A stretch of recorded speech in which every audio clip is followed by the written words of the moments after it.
other person comes up. She was Caucasian. And Cherlynn starts saying that her friend does cosmetology. Mm-hmm.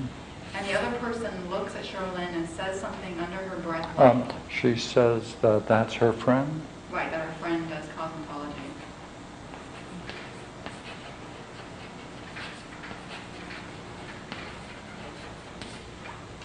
And the other person, the Caucasian person, looks at Cherlynn and says something under her breath like, please don't start, because she's going to start selling. Like, please don't. Hold it. She's going to start selling.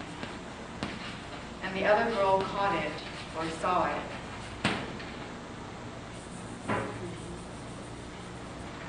Mm-hmm. Mm-hmm. Nothing was said.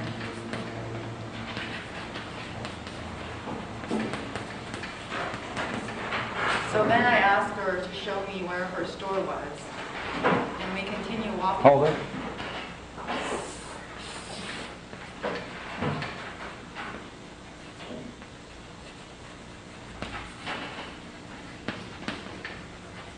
Mm-hmm. We go down some stairs, it's in Irvine, and when we get there, the image I had before was the image I had before of the store was that it was thriving, and there was a lot of business. A lot of?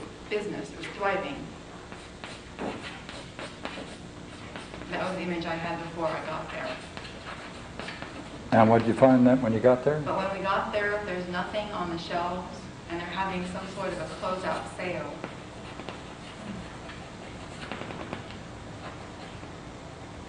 And I looked. Just a second. Nothing on shelves. And it looked like it was closing out. They're having a closeout sale. Mm-hmm. I looked through the stuff because I really wanted to help her out. And I'm picking out all these cute little things that they have. And some of them I can't use, but I figure they're interesting looking. Hold it just for a moment. Okay, you look at these cute things. Some of them I can't use. And you wanted to help her out, but Right. some of them you could not use. Right. But Some you could, some you couldn't. Right.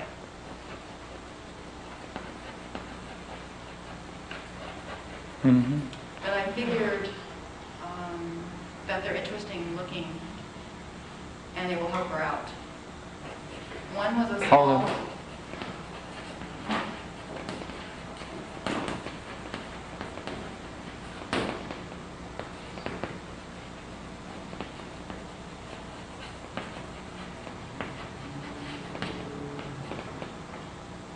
One was a small thing for eyebrows or something, and there were some bracelets, but I didn't get those. But everything was small, some small scissors or something, didn't get those.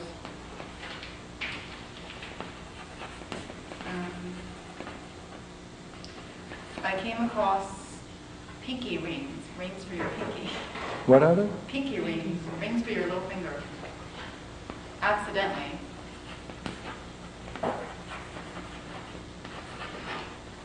Yes. It was during the end, and there were 3 of them. One was gold, one was kind of made of glass, and one was silver. I kept trying them on. Not brass, it's glass. Mm-hmm. It's not brass, it's glass. I like that. Thank you.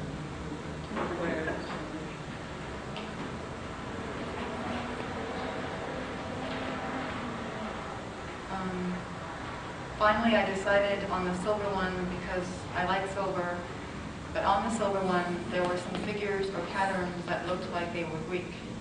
So I picked that one.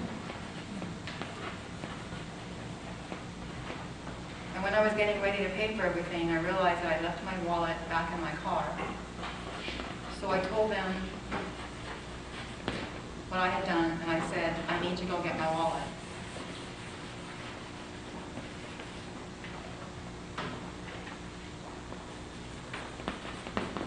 Mm-hmm. I think I said something also like, if it wasn't for this girl, I wouldn't be here, giving her credit, letting them know that we were at a party, and she was still working even though she was at a party. Okay. Read that again. Yeah, please. I think I said something also like, if it wasn't for this girl, I wouldn't be here. Okay, right. Mm-hmm. Giving her credit, letting them know that we were at a party, and yet she was still working even though she was at a party. Mm-hmm. Mm-hmm. That's So- it? Yeah, go ahead. It's almost done. So as I'm running back to the car, I think a piece of my Hold it. hair... I like drawing cars.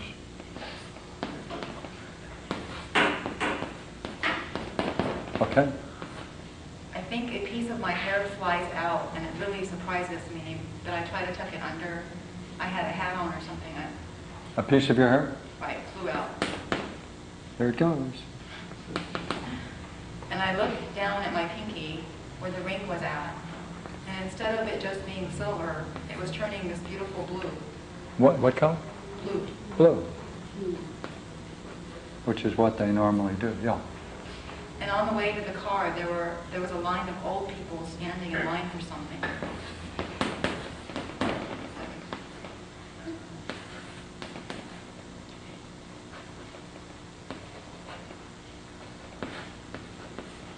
And the dream ends where I'm running to get to my car and looking at the ring as it was changing when its blue color was coming out. That's where it ends. I'm running away.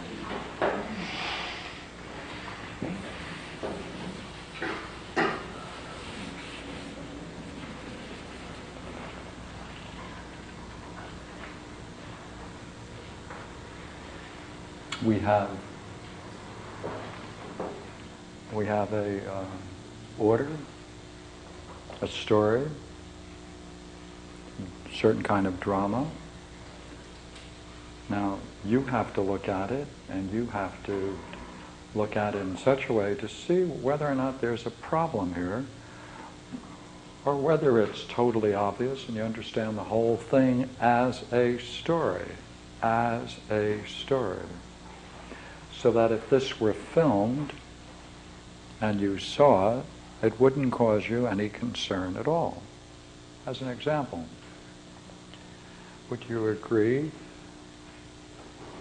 She meets some women, and one of them is her friend, and she takes her around and introduces her. That's perfectly understandable, right? It would make sense, wouldn't it? It obeys normal conventions. So step one, no particular drama, no mystery, nothing to puzzle over. She takes you around and introduces you to this one woman. She does cosmetology, or something like that. Dark skin, something like perhaps a Filipino.